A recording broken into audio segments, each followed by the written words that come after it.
Good evening, everybody. James Tuttle, and once again, I am doing this in the evening because I am something on my head and my mind that I just need to clear out before I go to sleep. And yes, you can see I'm with Slidell. She's getting a nice neck rub right now. Okay. Anyway, I will be talking about kind of some of my past experience that I can kind of relate to the problem with the Word of Faith teaching.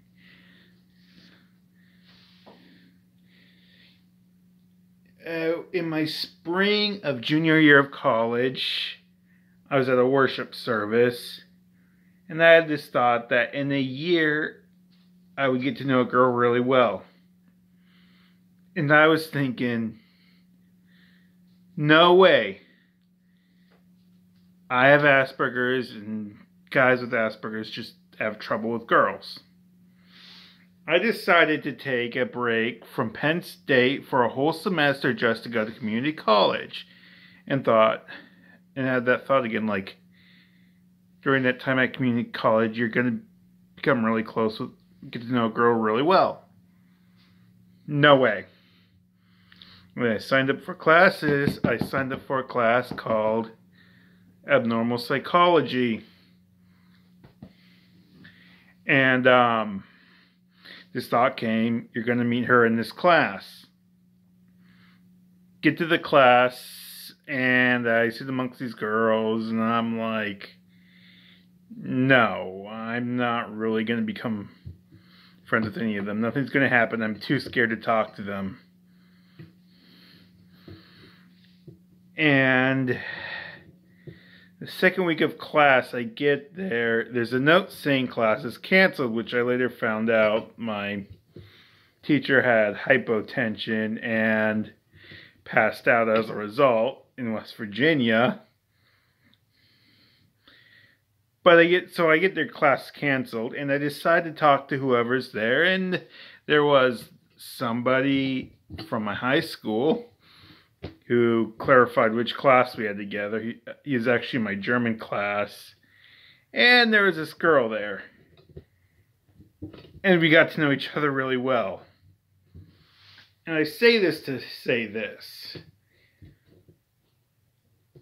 Word of faith theology would have said, oh, you heard something from God.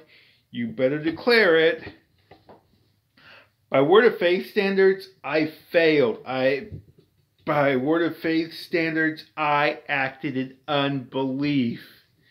But the funny thing is, that did not stop God from bringing me that friend.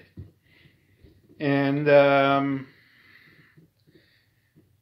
really don't see how I'll ever get a wife, which is fine. I don't put my hope in that.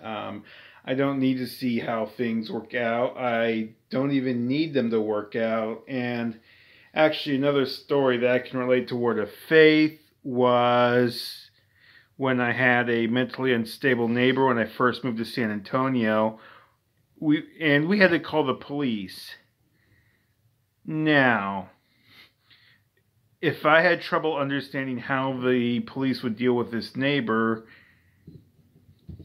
if doubts came to my mind in the police's integrity, that would not stop the police at all from doing their job and protecting me from this neighbor.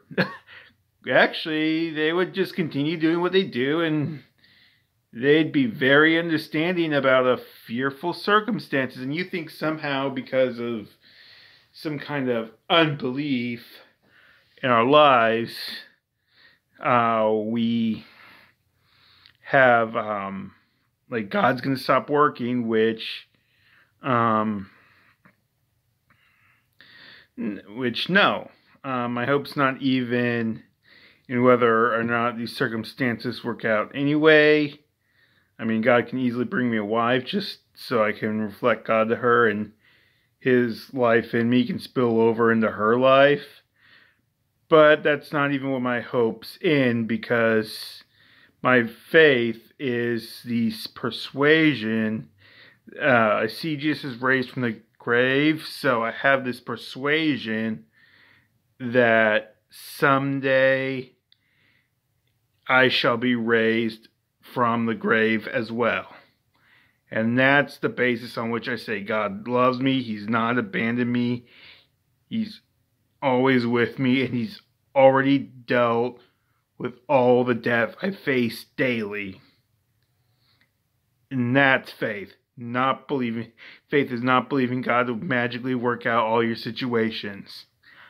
I'm James Tuttle, and that's good news.